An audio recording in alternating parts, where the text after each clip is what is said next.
ونعوذ بالله من شرور أنفسنا ومن سيئات أعمالنا من يهده الله فلا مضل له ومن يضلل فلا هادي له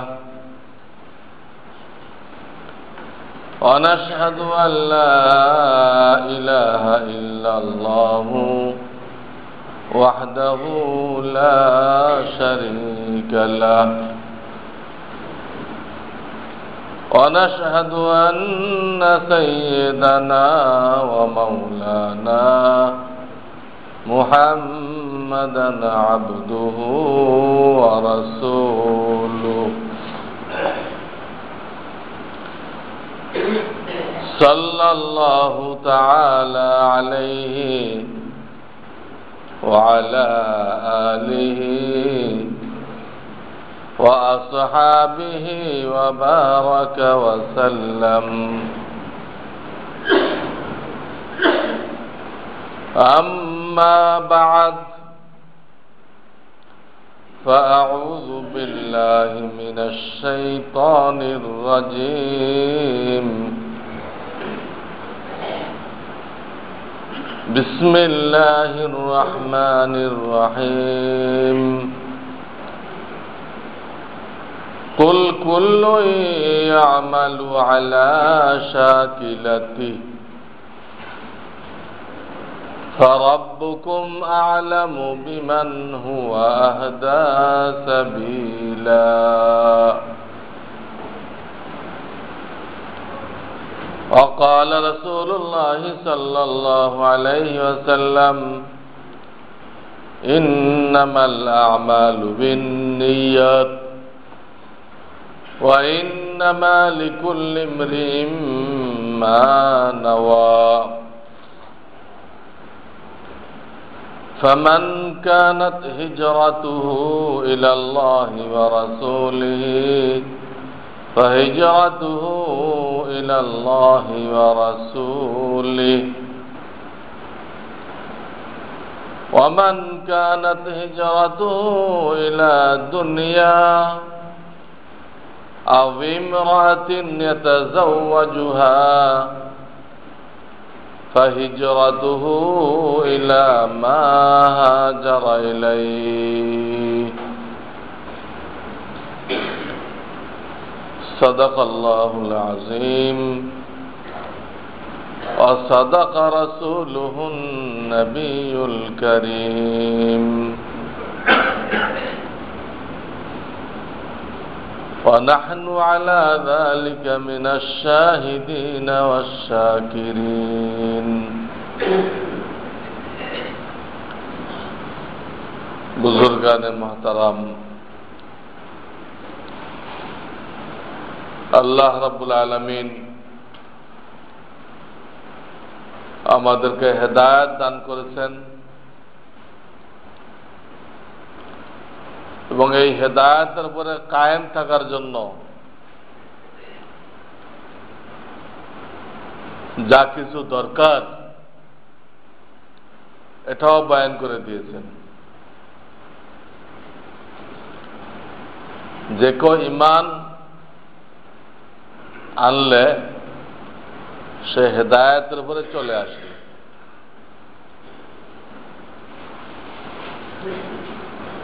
এরপরে যতক্ষণ সে ঈমান আকীদার যে বিষয়গুলো এর উপরে দৃঢ় থাকলো, মজবুত থাকলো, আমল যাই হোক, আমলের ত্রুটি হইতেও পারে, বিশ্বাসগুলোর ব্যাপারে এখন আপোষ করলো না, কায়েম থাকলো, তো বলা হবে সে ঈমানের উপরে, হেদায়েতের উপরে কায়েম আছে। ঈমানের উপরে, হেদায়েতের উপরে সে কায়েম আছে। এই কায়েম থাকার দায়িত্ব মৃত্যু পর্যন্ত মৃত্যু পর্যন্ত আমাদেরকে কোনো ইজাজত দেওয়া হয় নাই যে 1 মিনিটের জন্য আমরা ঈমানের লাইন থেকে বিচ্যুত হব, সরে দাঁড়াবো, এর কোনো ইজাজত নেই। ঈমান আনার পরে মৃত্যু হওয়া পর্যন্ত ঈমানের যে লাইন, এই লাইনেই থাকতে হবে,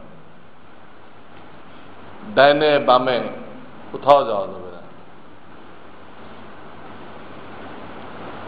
আমাদেরকে দায়িত্ব দেওয়া হয়েছে,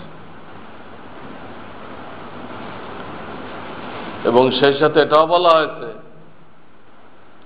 তোমরা আখিরি নবীর আখিরি উম্মত, কাজেই বিশ্বের সকল মানুষের কাছে তোমরা এই ঈমানের দাওয়াত পৌঁছাই দিবে। সকল মানুষের কাছে ঈমানের দাওয়াত দিবে তোমরা। প্রত্যেকটা মুসলমান দাঈ, দাওয়াত দেনেওয়ালা, চাই সে প্রচলিত তবলিগ করুক বা নাই করুক, এটা একটা সহজ পন্থা, অনেক মোবারক কাজ। কিন্তু দাওয়াতের ফরজ আদায় করাটা এরপর নির্ভরশীল না। অন্য কোনোভাবে দাওয়াত দিলে তার দাওয়াতের দায়িত্ব আদায় হবে না, এরকম বলা হয়নি। এজন্য কুতুবুল আলম শেখুল হাদিস হযরত মাওলানা জাকারিয়া রহমাতুল্লাহ আলাইহি লিখছেন, মুয়াজ্জিন যে আযান দিচ্ছে সেও দাঈ, মানুষকে নামাজের দিকে দাওয়াত দিচ্ছে।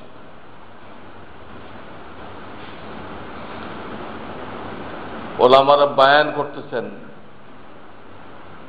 এটা দাওয়াত। তা শুনে মানুষের ভিতরে দিনের জজবা সৃষ্টি হতেছে। লিখতে লিখতে তিনি এই পর্যন্ত লিখছেন, অনেক আলেম ওলামা দ্বীনি কিতাব লিখতেছে, লিখে মানুষের কাছে পৌঁছায় দিচ্ছেন। তারা লিখিতভাবে দাওয়াত দিচ্ছেন, এটাও দাওয়াত।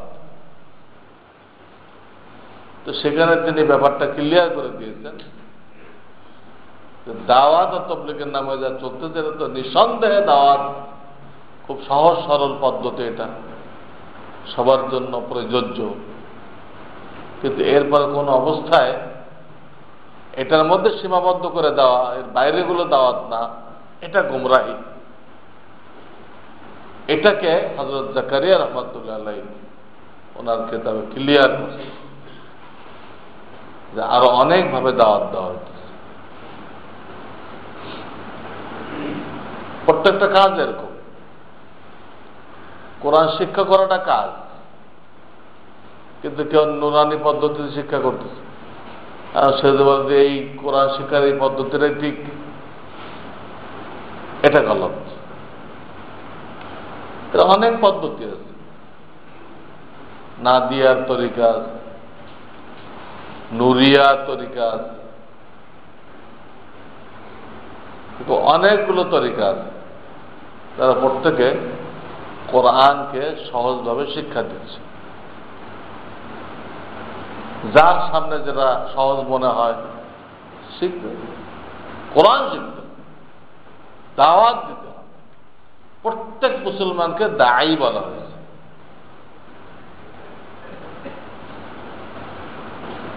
যদি সে দায়ী না হয়, তার অর্থ এই দাঁড়ায় যে আরো কোনো নবী আসবে, উনি দাওয়াতের কাজ করবে, আমার জন্য জরুরি না। কোন মুসলমান যদি বলে যে আমাদের দায়ী হওয়ার দরকার নেই, তাহলে পরোক্ষভাবে সে আরো কোন নবী আসার আশাবাদী, আরো নবী আসবে, তো সেই দাওয়াত দিবে, নবী দাওয়াত দিবে, আমাদের তো জরুরি না। তো এটা তো ঈমান বিধ্বংসী কথা। সুতরাং নবী আর আসবেন না, দাওয়াত এই উম্মতকেই দিতে হবে। যতক্ষণ সে দাওয়াত দিবে ততক্ষণ সে ইমানের উপরে মজবুত থাকবে। আমি তো বললাম যে আল্লাহ ইমান এবং হেদায়েত দান করছেন এবং হেদায়েতের উপরে টিকে থাকার রাস্তাও দান করছেন। সেই রাস্তাটা কি? সেই রাস্তাটা হলো ইমানের দাওয়াত। আপনি আমি কালেমা পড়ে ইমান আনলাম, ঠিক আছে, মৃত্যু পর্যন্ত তো টিকে থাকতে হবে। ইন্নাল্লাযীনা ক্বালু রাব্বুনাল্লাহ সুম্মা ইসতাকামু, যারা আল্লাহর উপর ঈমান এনেছে, সুম্মা ইসতাকামু, তারপরে কায়েম রয়েছে, এক সেকেন্ডের জন্য সে নিরপেক্ষ হয়নি, সবসময় ঈমানের পক্ষে, সবসময়। তার জন্য সামনে ফজিলত বলা হইতেছে। তার মৃত্যুর সময় 500 ফেরেশতা আসবে স্বাগতম জানাইতে, জান্নাতের সুসংবাদ দিতে।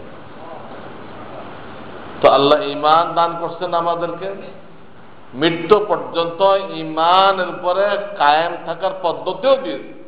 দাওয়াত দাও, তাবলীগে যেতে পারো, যে কোনো ভাবে পারো, দাওয়াত দাও, ঈমানের কথা মানুষদেরকে বলো।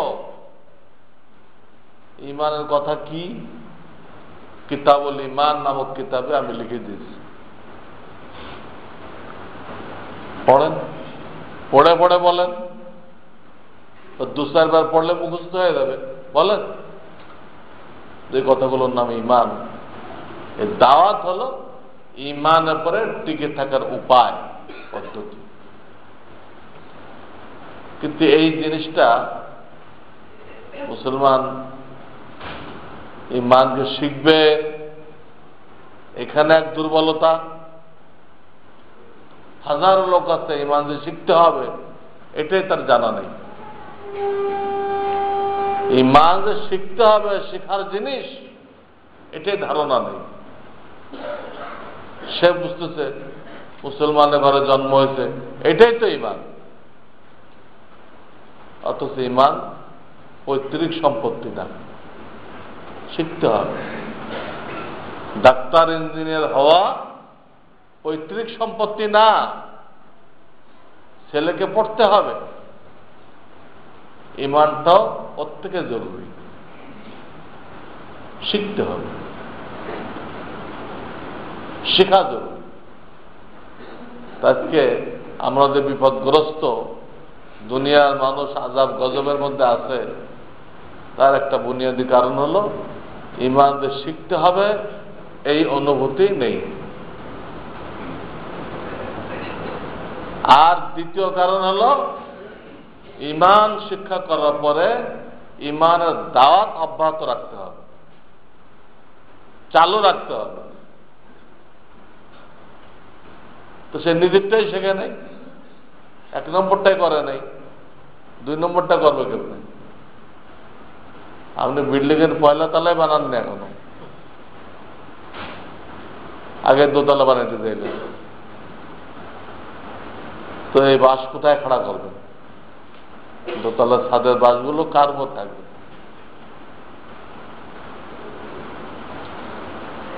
তো মুসলমানদের একদম বুনিয়াদী গলতি এই দুটা। 3 নম্বর গলতি হলো তারা টুকটাক যে আমল করে এর মধ্যে নবীজি সাল্লাল্লাহু আলাইহি সাল্লামের তরিকা পাওয়া যায় না, ইল্লা মাশাআল্লাহ, অতি অল্প। এই 3টাকে বলতে হবে এই উম্মতের বিপদ আপদ আযাব গজবের মৌলিক কারণ। ঈমান শিখতে হবে এই অনুভূতি নেই, ঈমানের উপর টিকে থাকার জন্য ঈমানের দাওয়াত দিতে হবে এটাও জানা নেই। এবং মুসলমান খোদাই ফৌজ, আল্লাহর সেনাবাহিনী, রাসূলের উম্মত, তার প্রত্যেকটা কাজকর্ম, প্রত্যেকটা কাজ, ওঠা বসা, খাওয়া দাওয়া, উযু গোসল নবীজির তরিকায় হইতে হবে। এই তরিকা সে দুনিয়াবাসীর কাছে পেশ করে, এটা আমার নবীর তরিকা। এর থেকে ভালো কোনো তরিকা দুনিয়ার কেউ দিতে পারে নাই, পারবে না। কত লোক কত তরিকা দিছে, হ্যাঁ, কালমার্ক তরিকা দিছে, ডারউইন একটা মতবাদ বলছে, লেলিন একটা মতবাদ বলছে, মাও সেতুং একটা বলছে, কত লোক কত তরিকা দিছে। কিন্তু সেগুলো এখন জাদুঘরের সৌন্দর্য বৃদ্ধি করতেছে, দুনিয়াতে কোনো কাজে লাগতেছে না। কিন্তু আল্লাহ রসুল যে তরিকা দিয়ে গেছেন, সূর্য আর চন্দ্র যেভাবে কাজ করে যাচ্ছে, সেবা করে যাচ্ছে, এর মধ্যে কোনো পরিবর্তনের দরকার হইতেছে না, কোনো রিপেয়ারিং এর প্রয়োজন পড়তেছে না। আল্লাহর হাবিব যে তরিকা দিয়ে গেছেন ঠিক এরকম, কিয়ামত তাক এর মধ্যে কোনো পরিবর্তন গ্রহণযোগ্য না।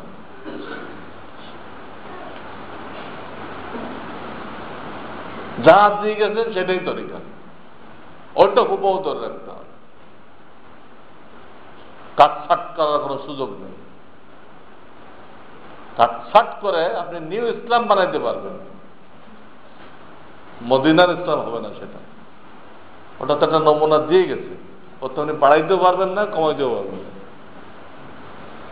অনেকে যুগের সাথে তাল মিলানোর জন্য কাটছাট করে, তো কাটছাট করলে তার তরিকা হয়, নবীজের তরিকা হয়। ওটার মধ্যে যে কেউ পরিবর্তন করবে, একটু মডার্ন না করলে তো এটা এই জামানায় চালানো যাবে না। ইসলামের কিছু কিছু তরিকা মডার্ন না করলে এই জামানায় ফিট করা যাবে না। মডার্ন করতে গেছে, সে নিজে ইসলাম থেকে বহিষ্কার হয়ে গেছে, তার ওই তরিকা ওটা নবীজির তরিকা হয়নি। এই জন্য আমাদের মৌলিক কথায় ফিরে আসতে হবে। এই তিনটা কারণে আমরা আযাব গজবের মধ্যে রয়ে গেছি। ঈমানের কোনো তালিম নেই, না ওলামা কেরাম আমরা শিক্ষা দিচ্ছি, না জনগণের ভিতরে শিক্ষার কোনো অনুভূতি আছে। অথচ আল্লাহর শরীয়তে সবচেয়ে জরুরি, এটা সবচেয়ে জরুরি। কিচ্ছু না হোক, ঈমান হোক, এটাও তার জান্নাতকে নিশ্চিত করবে। আর বাকি সব হলো নামাজ, রোজা, হজ, যাকাত, মসজিদ, মাদ্রাসা, দাওয়াত, তাবলীগ, সব হলো। ঈমান কি জিনিস এটা বুঝতে পারে নাই, শেখে নাই, সহি করে নাই, তো তার কোনো কাজে আসবে না।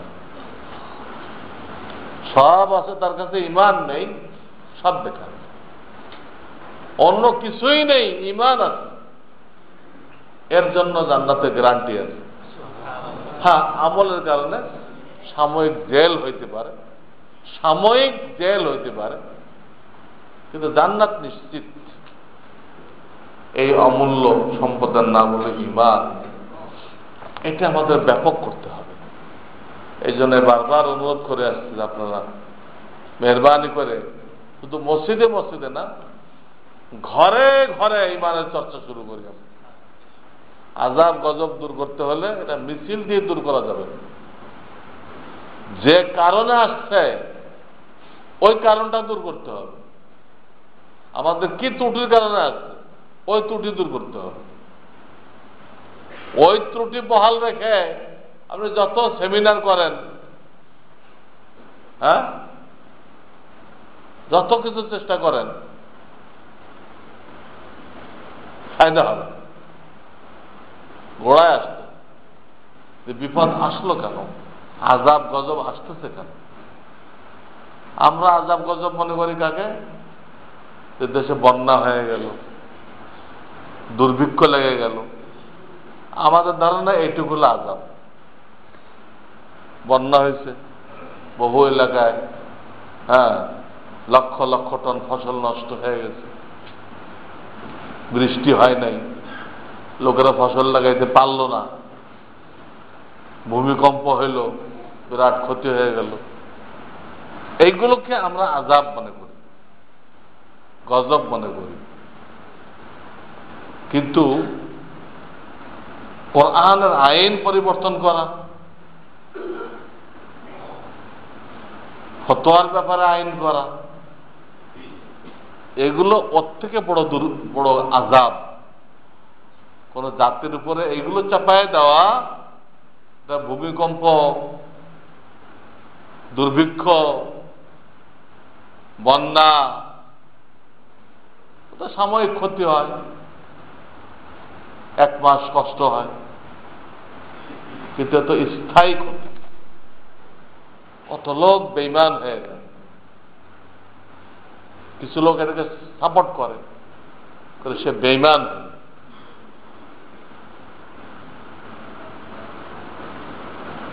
একদম তার আখিরাত বরবাদ হয়ে যায়।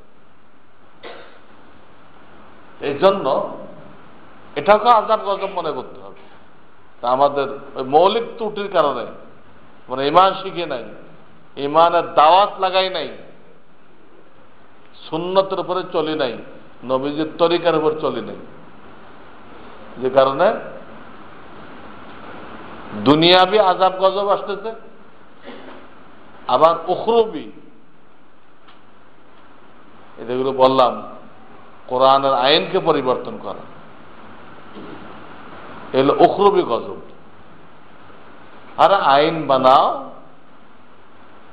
লোকেরা তার বোনের অংশ দেয় না, ধোকাবাজি করে চল্লি বলি করে ভাইরা খায়, এটা খেতে পারবে। মৃত্যুর 10 কথার কথা আইন বানালো, 10 দিনের মধ্যে ফারায়েজ বের করে সব বন্ধুকে যে সম্পদ না দিবে তার জেল হয়ে যাবে। আইন বানাও, আল্লাহ রহমত নাযিল করবে, আল্লাহ রহমত নাযিল করবেন। তো কোরআনের বিরুদ্ধে আইন করা না, তাদের সমান দিতে হবে, তো একদম পুরা জাতিকে ধ্বংস করা। কাফেররা এটাই চাই, এটাও আযাব গজব। এই সব ধরনের আযাব গজবতে বাঁচতে হলে আমাদের মূলে ফিরে আসতে হবে, মূলে ফিরে আসতে হবে, ঈমান ঠিক করতে হবে, ঈমানের দাওয়াত দিতে হবে। আজকে ঈমানের দাওয়াত না দেওয়ার কারণে হাতে গোনা কিছু মুসলমান দাওয়াত দেয়, বাকিরা এটাকে কাজই মনে করে না, কোনটা কাজ এটাই মনে করে। 12 আনা মুসলমান দিনের দাওয়াত দেয়, তারপর ফরজ আইন, ফরজ আইন মনে করতেছে না, তা ছেড়ে বসে আছে। আর মুসলমান যখন দাওয়াত ছেড়ে দেয় তখন সে কাফেরদের দাওয়াতের সম্মুখীন হয়।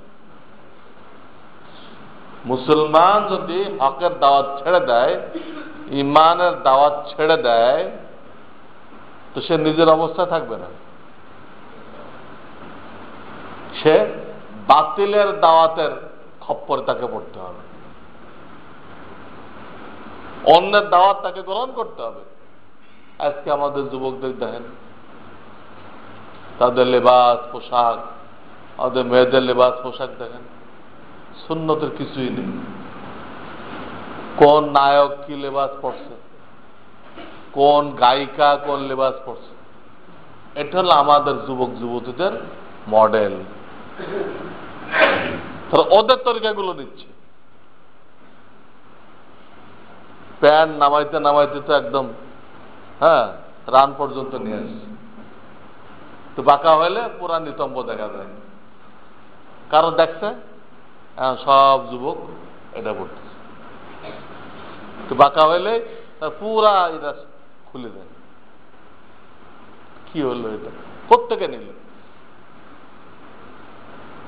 নাম বলতে মুসলমান, তো মুসলমান হলে তুমি তো নিবা মুহাম্মদ রাসূলুল্লাহ থেকে, তুমি মেয়ে যদি হয়ে থাকো তুমি নিবা মা আয়েশা থেকে,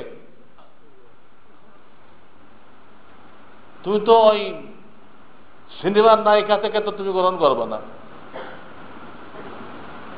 প্রত্যেকটা মেয়ে আজকে এগুলো গ্রহণ করতেছে, করে নিজেকে একদম বাজারি মেয়ের থেকে নিচে নিয়ে দিতেছে, তার কোনো মূল্যই নেই।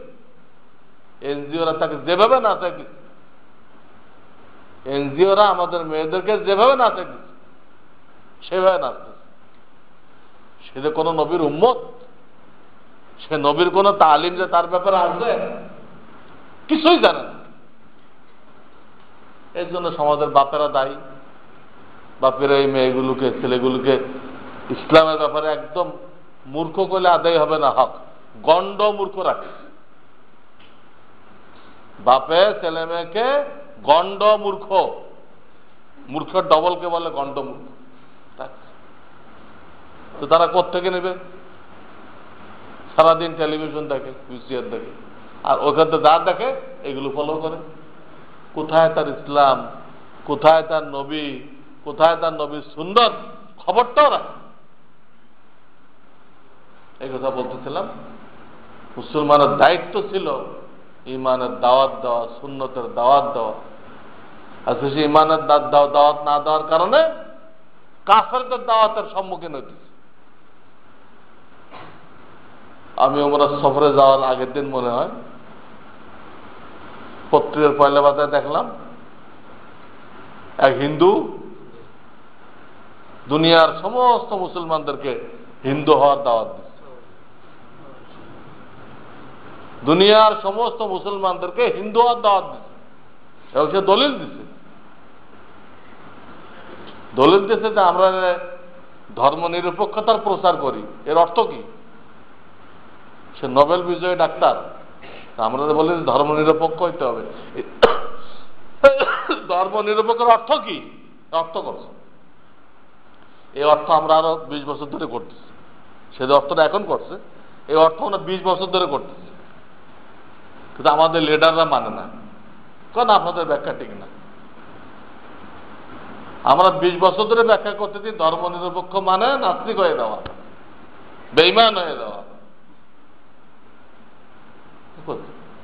কিন্তু অবশেষে থলের বেড়াল বেরোয় আসছে, থলের বেড়াল বেরোয় আসছে। তাদের গুরু তা ব্যাখ্যা করে দিচ্ছে, লিডারদের গুরু যে সে ব্যাখ্যা করে দিচ্ছে ধর্ম নিরপেক্ষ মানে হিন্দু হওয়া, সবার হিন্দু হয়ে যাওয়া, এটা ধর্ম নিরপেক্ষের অর্থ। তার পাশে যুক্তি দিচ্ছে যে দেখো তোমাদের ইসলাম তো 1500 বছর পুরানা হয়ে গেছে, এত পুরানা জিনিসটা এটা মানে চলে না, পুরানা হয়ে গেছে। আর সে বলতেছে আমাদের হিন্দু ধর্ম যত পুরানা হয়ে গেছে, কিন্তু বাচ্চা একবার তো দিন ইলাহি করে এটাকে আবার মডার্নাইজ করে দিয়ে গেছে। বাচ্চা একবার দিন ইলাহি করে আমাদের ধর্মকে সে আরো নতুন ভাবে সাজাই দিয়ে গেছে, এটা লেটেস্ট দলিল দিচ্ছে। বাদশাহ আকবরের দিন ইলাহিতে হিন্দু ধর্মের প্রচার ছিল, বাদশাহ আকবর তো একদম বেঈমান হয়ে গেছিল। স্যার সৈয়দ একদম নাস্তিক ছিল, বহুত বড় নাস্তিক। এটা আলিগড় যে বানাইছে এক একজন বড় বড় নাস্তিক, আর আকবর তো একদম বেঈমান হয়ে গেছে। এই হিন্দু বলতে যে আমাদের ধর্ম বাদশাহ একবার মডার্নাইজ করে দিয়ে গেছে, এটা তোমরা গ্রহণ করো। সে আম ভাবে সবাইকে দাওয়াত দিচ্ছে। আর আমাদের বলছে তোমাদেরটা পুরানা। এই পুরানা হওয়াটাই আমাদের ফখর, যে আমরা পুরানা ইসলামের উপরে কায়েম আছি, ওটা আসল ইসলাম। আমাদেরও হ্যাঁ আর এক বাদশাহ একবারে মডার্নাইজ করছে, কিন্তু সেটা তো মুসলমানরা নেয় নেই। মওদুদী সাহেব কত মডার্নাইজ করছে, এখন বর্তমানে মডার্নাইজ করতেছে ডক্টর জাকির নায়েক, কিন্তু মডার্ন গুলো উম্মত কবুল করতেছে না। বাদশাহ আকবরেরটা তো হিন্দুরা কবুল করছে, মুসলমানদেরটা আমাদের রসুল বলে দিয়ে গেছে নতুন যেগুলো হবে ইসলামের নামে ওগুলো সব বেদাত। আমিরা বলে গেলাম, দেখাই দিয়ে গেলাম, হুবহু এটা হলো ইসলাম।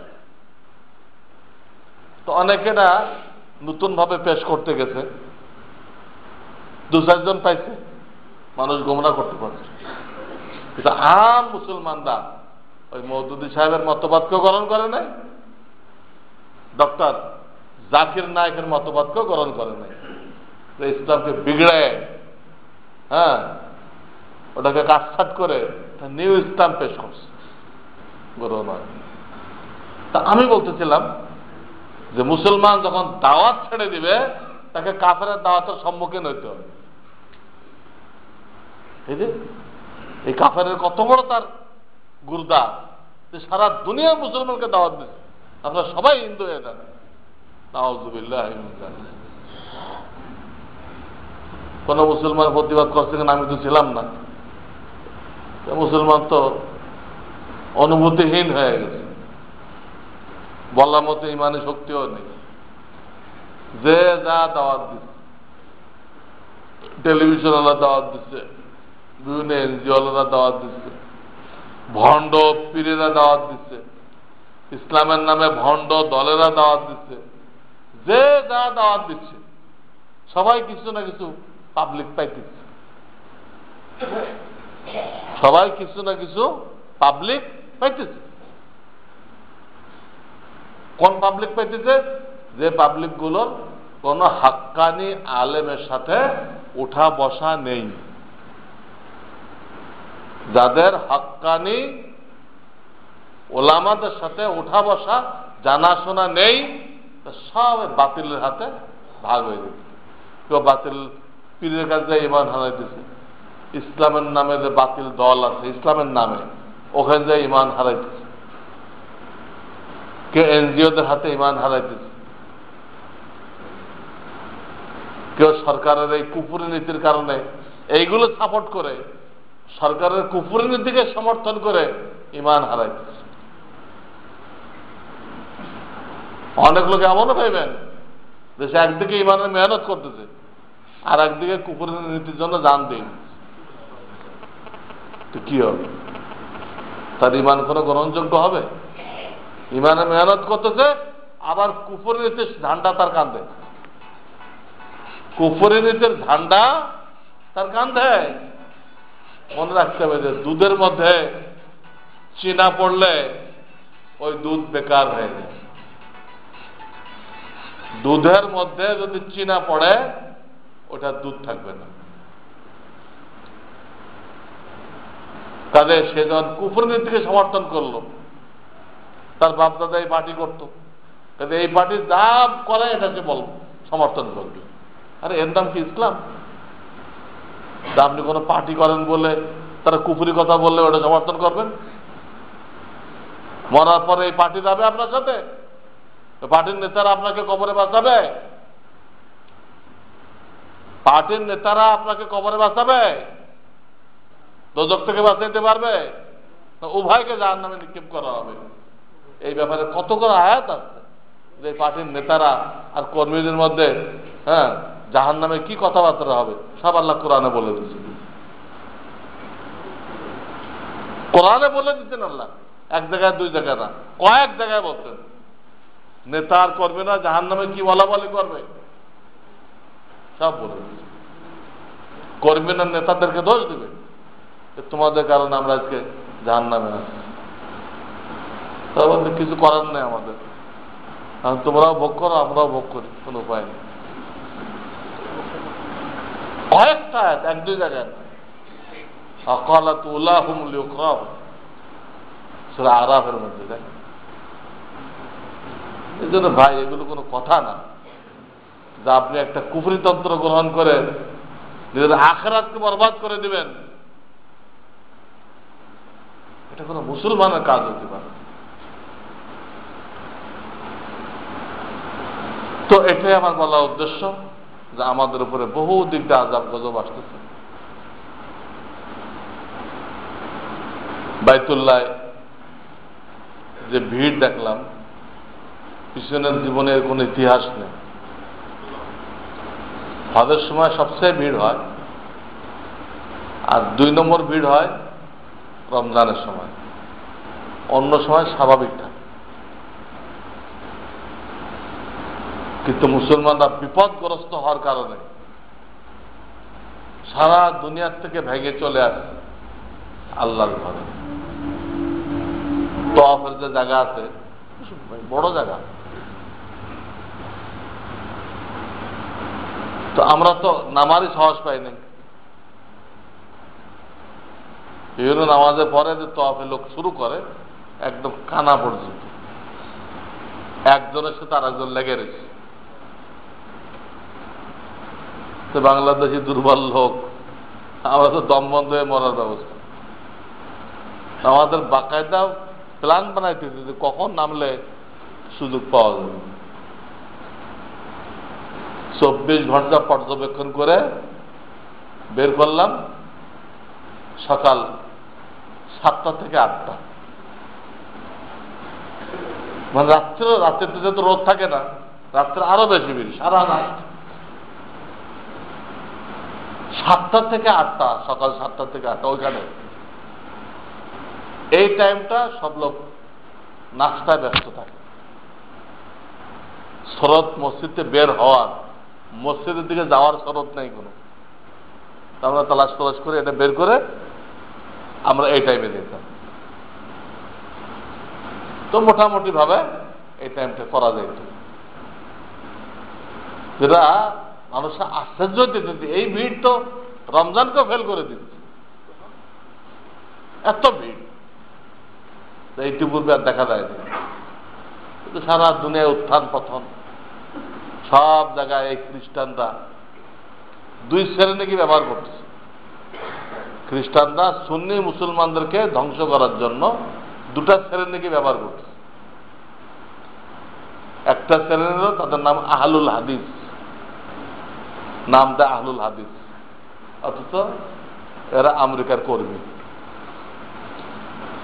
আর একটা শ্রেণী এরা নাম দেয় আমরা শিয়া,